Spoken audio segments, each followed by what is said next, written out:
that's part of the Oakland tree, sorry. So this was all in State College of Pennsylvania. I think that student conference had titled something, "Living in Nuclear Free Zone" or something like that. Yes, that was Life in a nuclear free zone. Okay, That's okay. Well, my first student conference as well. Okay. So it was at that conference that Max was also at. I That- was also I at, was That was- there. because I was 3 months. AMS student advisor at that time, yeah. That was 3 months after I arrived in Berkeley. Oh, really? That's where I decided to be a nuclear engineer. That's where I decided. Okay, it's And- good to know. Yeah, it was that. And actually, Darby Kimball Yeah. ran that conference, and we're now roommates. Like here in Oakland. I Oh, live. Darby is here. Yeah, I live with Darby in Oakland. Darby was my PhD student. And that was my office mate. Yeah.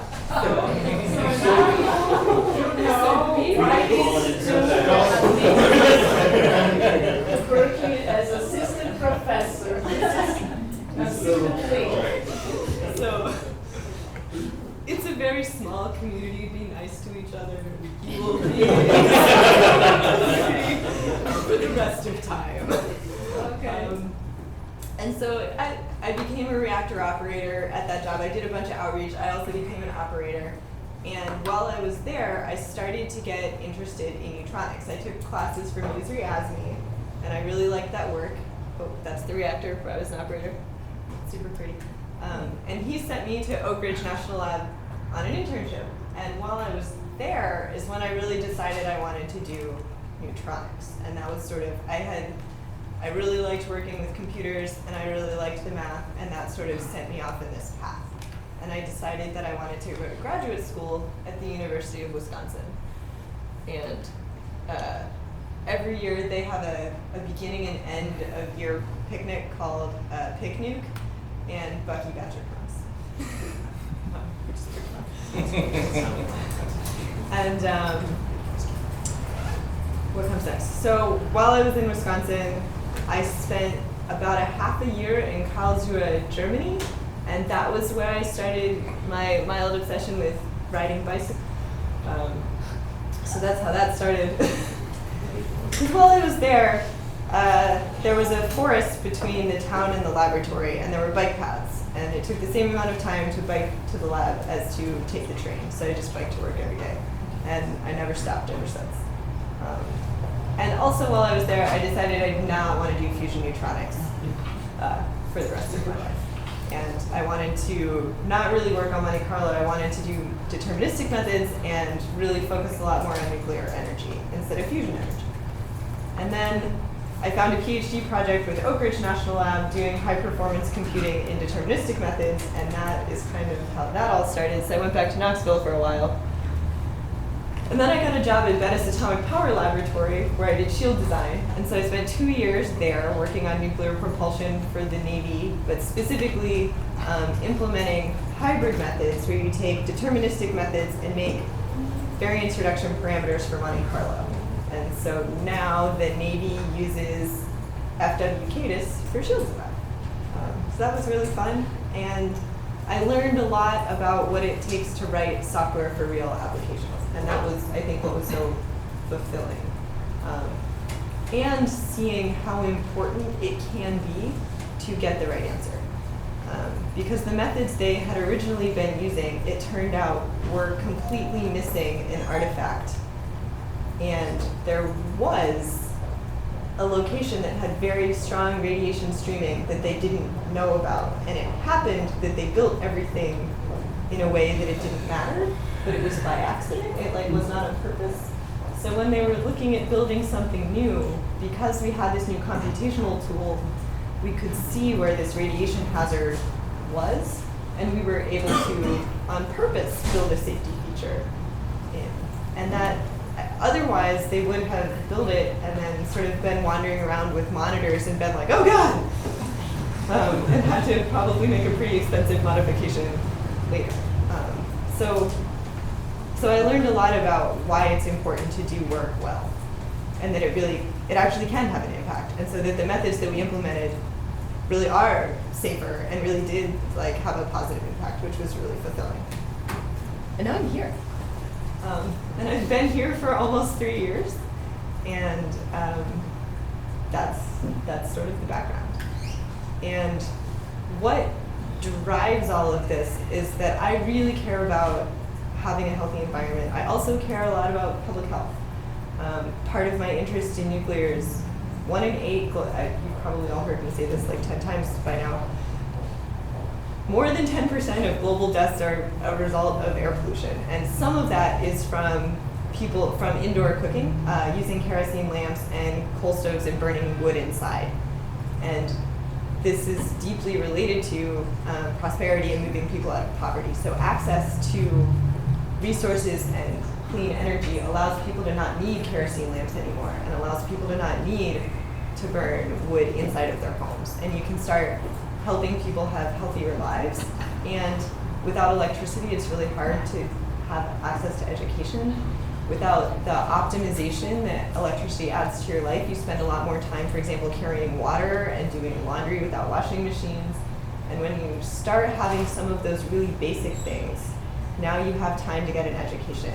When you have lights, you can study at night. Like, the amount of energy that we consume in the United States is maybe not necessary, but really basic levels of energy go a very long way towards improving people's livelihoods. And so that's why I do all of this. That's what motivates me. And I really like math. I'm not even that good at math, but I really like applied math. I like that. And so that there's this one, like, sort of simple but very complicated equation that there's, an entire field and subfields within a field of how to solve this on a computer I just find fascinating. And so what I really like is, how do you translate this into computer in a way that is effective? And so I spend a lot of time on that. And right next to it, you guys know I spend lots of time on all these other things too. Software carpentry is really important to me, or the hacker within. And anyone who's ever taken a class from me, I get kind of on my little software quality soapbox. And part of the reason that I do that is because of my experience at Venice. It really is important to write software well. And you're designing nuclear systems. You have to do that right. I also try to create an environment that feels comfortable for everybody, and where you all know that you're safe and that you can reach out for help and resources when you want to.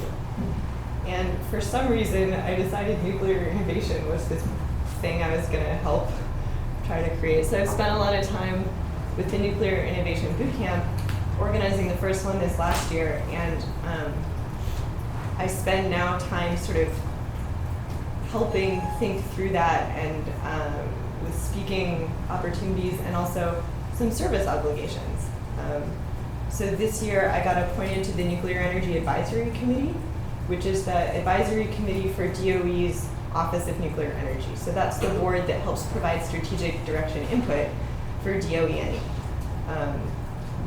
So those are like the kinds of things I'm doing to help steer the community in a direction I think is beneficial for all of us. And none of these have happened since I've lived here, for the record.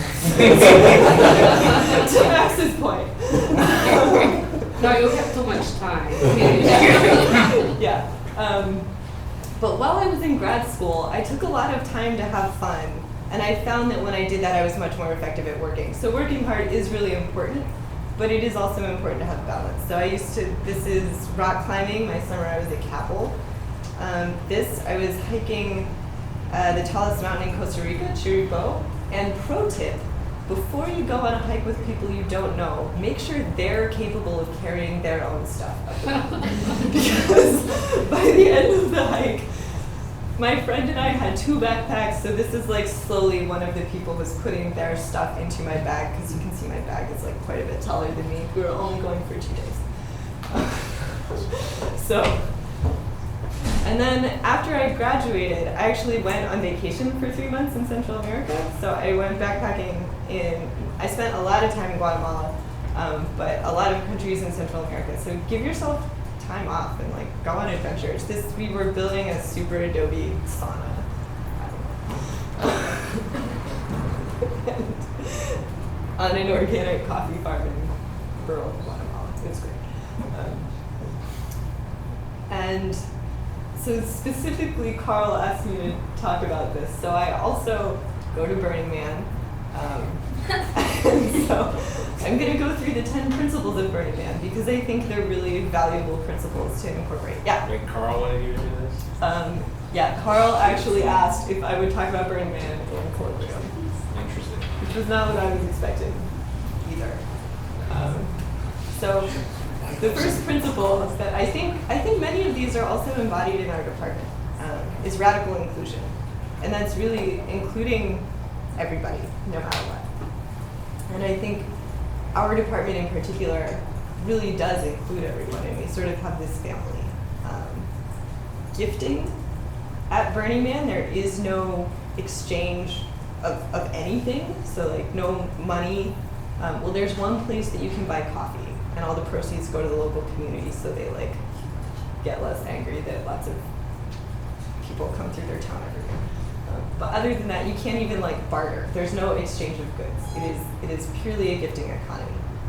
So it's an interesting place to go for a week where you, well, we'll keep going. Decommodification.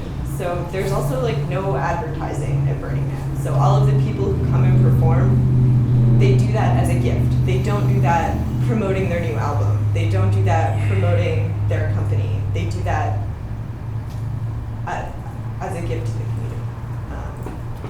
Radical self-reliance. So you bring everything you need to take care of yourself, and hopefully if you forgot something, someone will gift it to you. And it is a community that really all takes care of one another, because people don't always, some people fail on this one sometimes. Somebody told me a story about a camp across the street from them who showed up with an ice cream truck, and they were planning that for the whole week they were going to eat ice cream and cup of noodles.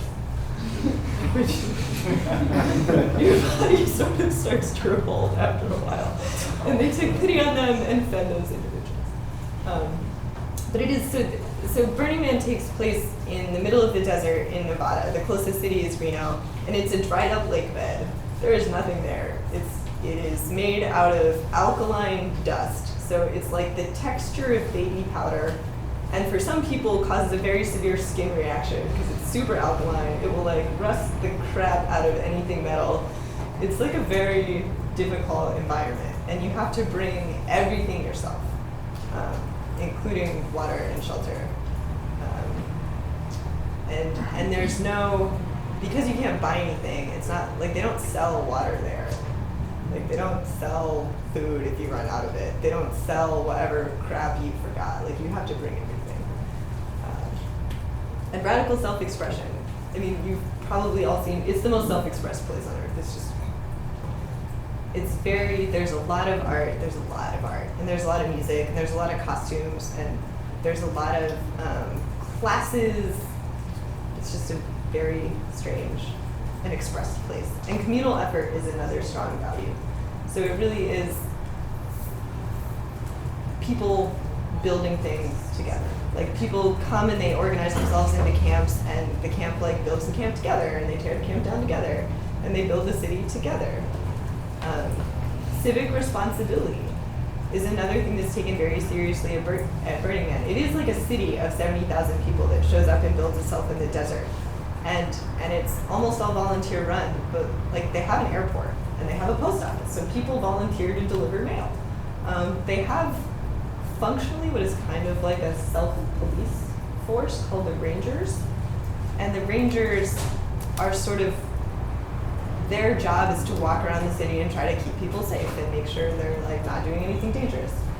So I was a ranger this year for the first time, which was one of the ways that I contributed through civic responsibility, was just going around and trying to help people be like, how do you get an auger to install that pole for your art project, and like stuff like that.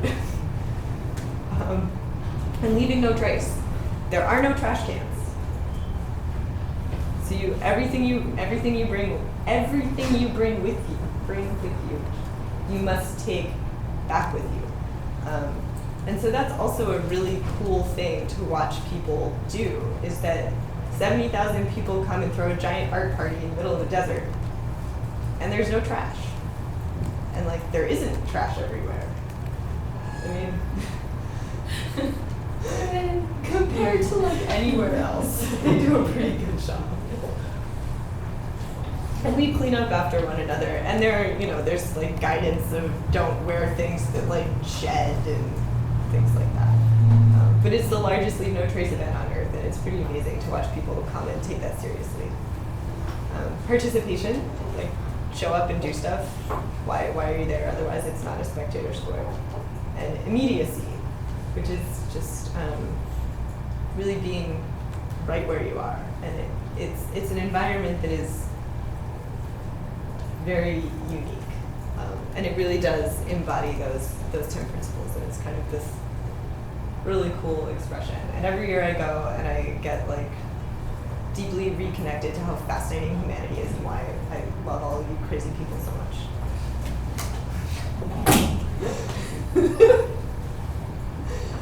Yes. Why do you have pictures of watermelons on your question slide? Because the camp I camp with is a watermelon themed camp, so it seemed appropriate. It seems an obvious question to ask. I was anticipating someone to ask. Also, these were the watermelons from the boot camp, so it's valid on multiple dimensions. I guess the purpose is to ask as many questions as possible. That's why we have so much time left, right? Yes. So please ask questions, participate. Yeah. So, if you had to go back 10 years or so, is there anything you would have changed? Not going to certain places, taking advantage of other opportunities?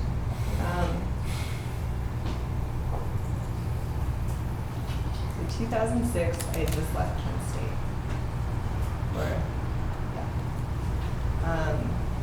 Yeah, so this would have been my first year in grad school.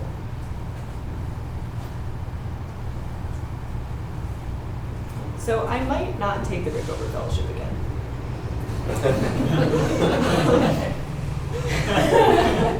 I'm not sure.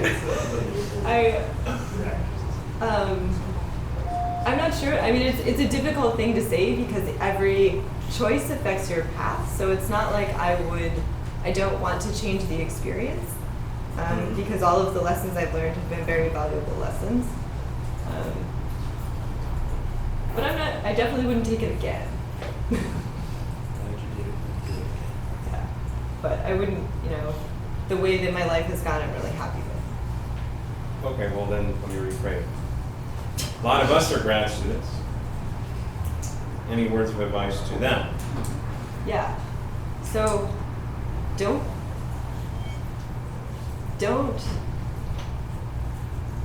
if something isn't working, don't be afraid to address that. So I switched topic areas after 3 years because I realized I was totally uninspired by what I was doing. And so I spent my first 3 years of grad school trying to decide if I should drop out of grad school because I thought I was a terrible researcher and I didn't know. I just was really frustrated and not making much progress, but I was really good at side projects. And I finally had a summer research experience where I got really excited about what I was doing. And then I was like, oh, I just hate this project. and I thought maybe I could still finish and it would be fine and I would just grit my teeth. And then there was a day where I was sitting reading papers for my research and I realized not only did I have to get through my dissertation, I would have to keep publishing about this topic after I graduated. And it wasn't just gonna be over. It was oh. So I talked to my professor and was like, I don't want to do this. Are there other choices? What can we do? And so I just started reading a bunch of papers and he set up a bunch of meetings for me and I talked with some other scientists and I had a meeting at an AAS conference with Tom Evans and he was like, here are 6 PhD topics, which one do you want? And then I found a project that I was totally inspired by and loved, and then I didn't want to graduate because I didn't want to finish, because I wanted to keep working on my project. And I did keep working on it, after I went to Bettis. I kept working on my PhD project and continuing it for a while after I left. And if I had been, and I decided maybe it would take longer to graduate, maybe it would be harder, like switching from Monte Carlo to deterministic. I was like, I don't know anything about that. I'm gonna have to learn all this new stuff. But I might have not graduated otherwise, and it turned out to be really fulfilling. So I guess keep following the things that are interesting to you, and it will work out. Yeah. You mentioned your environmental interests and how you think it's important that people move away from using kerosene lamps or solid fuels such as wood. But most of the people that use those types of fuels are from impoverished and developing countries where centralized energy systems such as nuclear power plants aren't feasible. So what do you suggest they use instead? Well, I mean, I think it's not a direct A to B jump, right? So getting more distributed generation out there is a good first start. Having maybe smaller reactors and smaller grid infrastructures is I think another good way to do it. But you're right, it's not like we're just going to build a gigawatt of electricity there and it's going to fix all their problems. I think it's an integrated distributed generation and small power systems with basic electrical grid. Yeah. In Kenya, they have been doing a lot of geothermal. And geothermal doesn't scale very well. And so there's no real problem making small geothermal plants. Yeah, I think, right, that's great. And for especially really small systems, it's like way more viable to do like solar with backup battery. Because if you need a small enough amount of electricity, maybe you only need the lights to be on 4 hours a day or something. I mean, it's like a stopgap or a transition approach. Especially in key locations, like getting small amounts of electricity for hospitals so that they can have refrigeration for medications and blood, and some of those really key things too. You can do with small solar and wind installations and small amounts of geothermal. This place in Nevada desert, does it exist all year round or only like summer kind of festivities? It's for 1 week, the week before Labor Day, and other than that, it's just empty And Labor why such a place is in Nevada desert, instead of these million other Well, it started in beautiful Ocean areas? Beach, right? Yeah, it started at Baker Beach. So in the 80s, it was originally at Baker Beach, and then it was like just a small group of friends, and then it got bigger, so they needed to move somewhere, and I think they just picked this horrible place in the desert, kind of to be like, can we survive in this horrible place in the desert? And so it was kind of like a challenge, and then it just grew and grew, and in the mid-90s, they started having rules, because it got big enough that like 10,000 people was about the limit of like you just started needing rules after 10,000 people. It's too much. Let me stay with Burning Man, but ask a question related to nuclear. So you mentioned the no trace policy. So no trace is not no waste. Now you make waste, but you pack it, you bring it home and throw it away home. And so Burning Man, we can sell that as a principle. So how do we have a no trace nuclear where we burn the fuel, then we dispose it in Yakima and sell to people? That's a no trace fuel cycle. I bet people were never gonna buy it. So how do we? Well, to be fair, there are a lot of people who criticize Burning Man because it still generates a bunch of waste, and they argue about all the crap that people buy that they wouldn't buy otherwise. So like, what's the environmental impact? And so people at Burning Man are trying to like figure out how to reduce the environmental impact of the event. So maybe the argument is the other way, that they don't buy it for Burning Man either. Questions? What was so unbearable about Monte Carlo?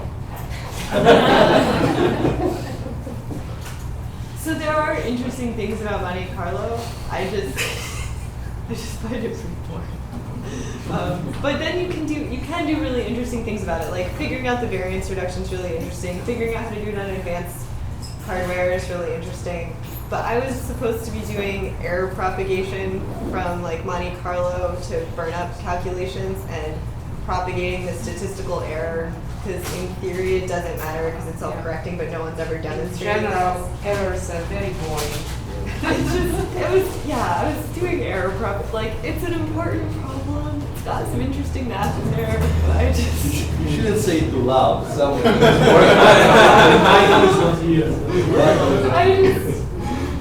I just wasn't inspired by it. And different people like different things. Some people totally hate applied math at all. So just like, it was a thing that I didn't find interesting. And I don't really like statistics that much, so it's just boring.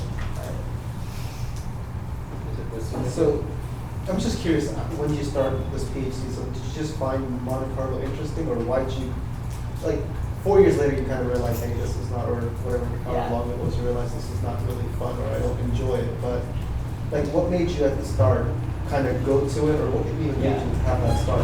No, that's a good question. I actually started being like, I don't want to do Monte Carlo. So I did show up saying I wasn't interested in Monte Carlo, and my advisor was like, okay, well this isn't Monte Carlo, but here are some like Monte Carlo related things. And so I thought there were, partly I just didn't know enough to know what questions to ask, right? Like as a first year grad student, I had done like a little bit of deterministic stuff and I knew I was interested in that, but like I really liked the group and the professor, and so I kind of figured we would find something that worked. And so he tried to sell me on the like interesting mathematical aspects of it, and I just never really got there. I did a couple of master's level projects that were like a little bit more interesting. So all of the work wasn't technically Monte Carlo. It was all like supporting things for Monte Carlo, but yeah, it was like too close. I didn't get that into it. So so I came in saying no Monte Carlo, and I technically wasn't doing that, but like functionally, it basically was. Yeah. Where would you be if you step on to find another subject? What do you think you will be your life now? Like if you were stuck in Monte Carlo and graduate there, or in general, if any grad student doesn't find his own subject by chance, do you see other ways to get back to something you like later, or how does it work? I don't know. I mean, I think eventually some people will like grit their teeth and get through it. I probably would have found something to do at Venice that was interesting, but I might have instead gone to work on MC21. Maybe I would have liked that. I'm not sure. I mean, in reality, I probably wouldn't have completed grad school. And I don't know what I'd be doing instead. Probably working at, I don't know what I would have done. Yeah. Can you talk a little bit more about your experience switching projects? How you went about figuring out, and you already knew you didn't want to do what you were doing, but how did you go from that to find, were you just lucky stumbling upon something you liked? How did that go down? Yeah, so some of it was a little bit lucky, but I think most things in life are a little bit lucky. So first we even talked about if it made sense for me to continue working for my advisor, and we decided that there wasn't really anyone who was a better fit, and I didn't want to switch schools. And I started reading papers in a bunch of different areas, and my advisor suggested some, and I found some myself. And through reading kind of just a bunch of different research topics that were going on, I could figure out like, this stuff seems interesting to me and this stuff doesn't seem interesting to me. So I could get a sense of like the categories. And then after that, it probably didn't matter that I found this specific project, but I found a project that had the properties of the things that I found interesting. And so it was doing a little bit of broad reading after I knew more to understand the papers better. Cool.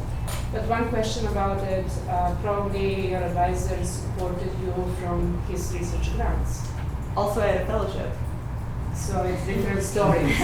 So if you have a fellowship, you have more flexibility to choose your topic and go and talk to different advisors. If you are paid from a research grant, then the best way is for your thesis topic to be related to what you work to earn that money. Right. If it is different topic, then you will do twice as much. Yeah. Yeah. Yeah, so it depends, right, it depends on how you're funded.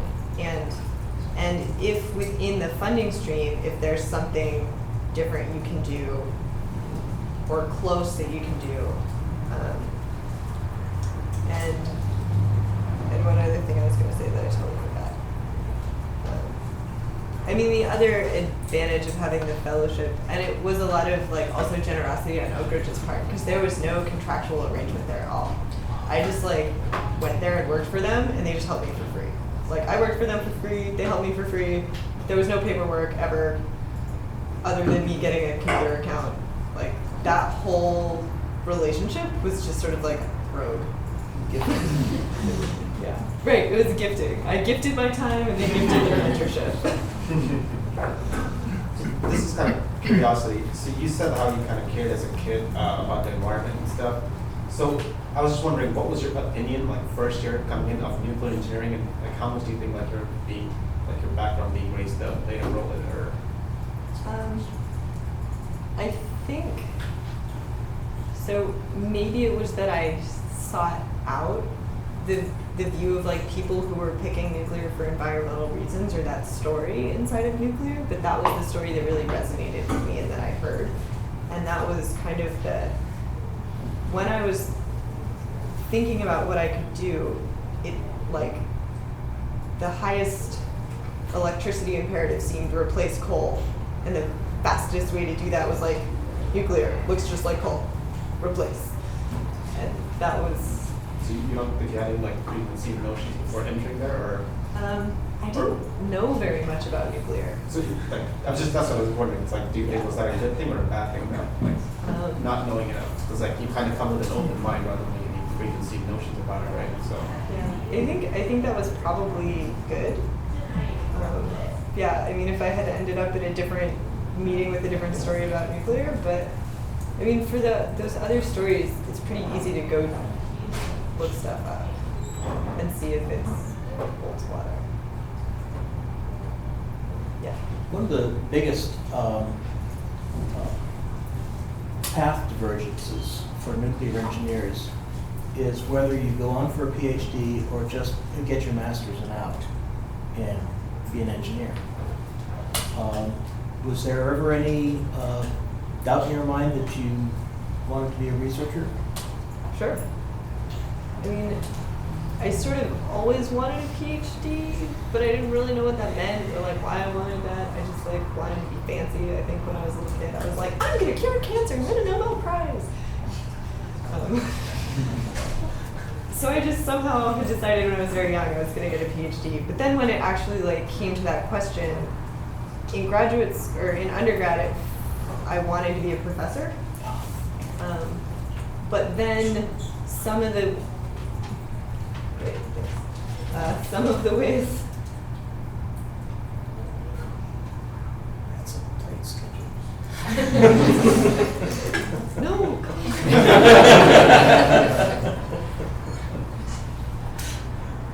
I don't know what's happening.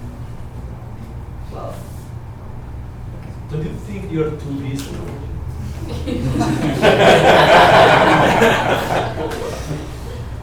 Just sleep. It is You can't get rid of it, no. There we go. Guilty of reset. No, it's called engineering solution. No, I totally lost track of what I was talking about. Well, about Oh. being an engineer versus a researcher. Yeah, so then there was sort of, because of some life things, I thought maybe I was just going to get a master's degree. I wasn't sure what I was going to do. And then, yeah, I just like all of the bachelor's level jobs didn't seem interesting to me, was part of it. And so I decided to go to grad school, and I mean, basically I just didn't have a better plan. Like, I didn't really know what else to do, so I just stayed in school. Because when I was in grad school, I decided I definitely didn't want to be a professor anymore. I was like, that looks horrible. I was working for an untenured professor, and I was like, this looks awful. So you Why did failed. anyone do that? Yeah, so I decided not to be a professor. And then as I was graduating, he was like, actually, you have a lot more control over your life, and how bad it is. And don't rule it out. So here I am. But I kind of chose a PhD because I never stopped being interested in what I was doing in school. Yeah.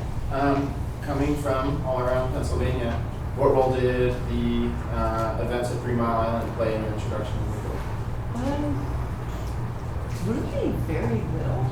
It was like after I selected nuclear engineering, people would talk to me about 3 Mile Island, but it happened in the 70s, so it wasn't like a hot topic of conversation. But it was more like after I picked it, some of the people I knew, I had a lot of friends in like Hershey, Pennsylvania, and a lot of my family's from near Harrisburg, talking about like they remember evacuating, but I think because like everything actually was fine, it somehow didn't. I was actually more afraid of coal because I spent a lot of time in a coal mining region.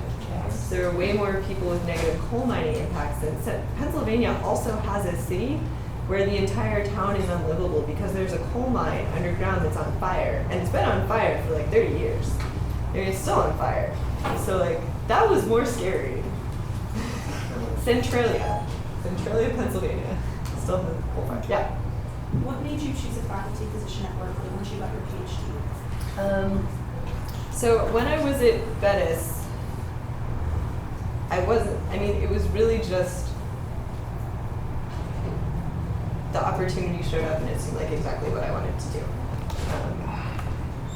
Because I decided to, maybe I wanted to be a professor someday. I mean, my original plan going to Bettis was after I finished there, I would go work in a lab in Europe for a couple of years because that seemed really fun. I'll go work at Slaybaugh for a while because I want to live in Paris. And then I'll go work at Oak Ridge for 10 years, and then I'll go be a professor after that, because then I'll know what I'm doing. But I had been at Bettis for 3 months, and I met less than 3 months. I mean, I started at Bettis in March, and I met Carl in April at the ANS student conference, at a bell desk. He was picking up luggage, and I was dropping off luggage, and we chit-chatted and exchanged cards. And then 3 weeks later, and I did the follow-up card email, hey, it was great to meet you, it sounds super interesting. And he wrote to me, he was like, hey, we're creating a faculty position in your area, if you're interested, you should apply. Damn, we got some moves. So I was like, all right, that sounds great. So sort of just, if you look at my resume, it looks like it was this clear planned trajectory, and really I have never once executed a 2-year plan. It's just I have some plan, and then some way better thing happens, and I'm like, that one, I'm gonna do that one. Kind of when I went to Germany, I was trying to go, Los Alamos is great, but I was planning to go to Los Alamos that summer, and my professor was like, do you still want to go to a lab for the summer? And I said, yeah. And he's like, well, how about Karlsruhe? And I was like, as soon as I can spell that, yes. And he said, well, maybe you should just stay until December. And I was like, maybe I should just stay until December. So, I was trying to go to Los Alamos, but I got to live in Germany instead. Like that. What are your perspectives on the use of coal miners' jobs as a political football within the energy debate as well? The use of everything as a political football is ridiculous and basically taking advantage of the very real hurt of people who are in a tough situation and using that hurt for one's own gain. But It's- probably at that time when you were in Karlsruhe, they already decided to phase out nuclear energy. So Karlsruhe probably didn't have much on nuclear energy. So it was before the phase out decision. I know, but even yeah. before the political Yeah. phase out, they phased out it. Yeah. So Karlsruhe didn't have much research. I worked in reactor systems Yeah. and fusion neutronics. Yeah, they had a big fusion neutronics group. Yep. Sarah. What do you think the biggest misconception about Burning Man is? That it can be easily defined by a single conception. Can you have a nuclear art car Burning Man? Maybe. Last Probably not pre-tenure. But there was a question behind you before. What are some of the most challenging things about your job now?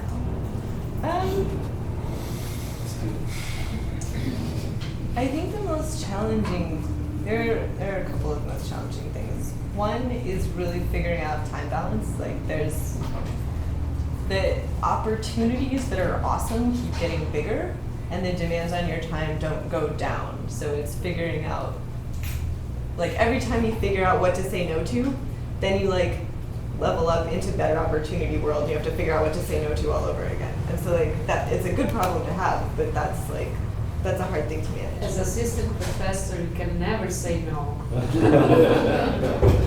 Right, well. Let me say, no. I thought you were going to say something about the required paper productivity,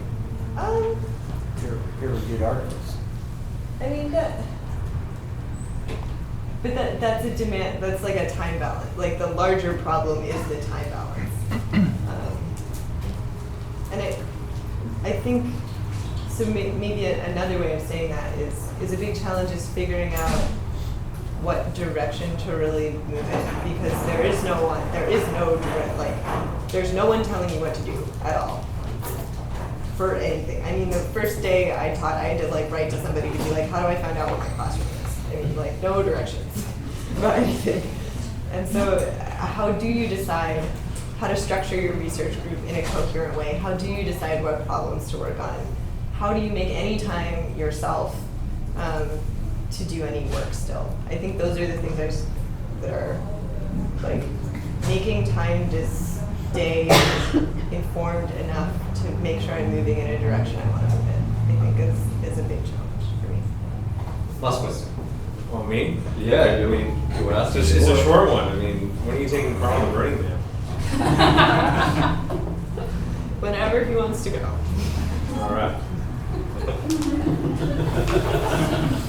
Thank you.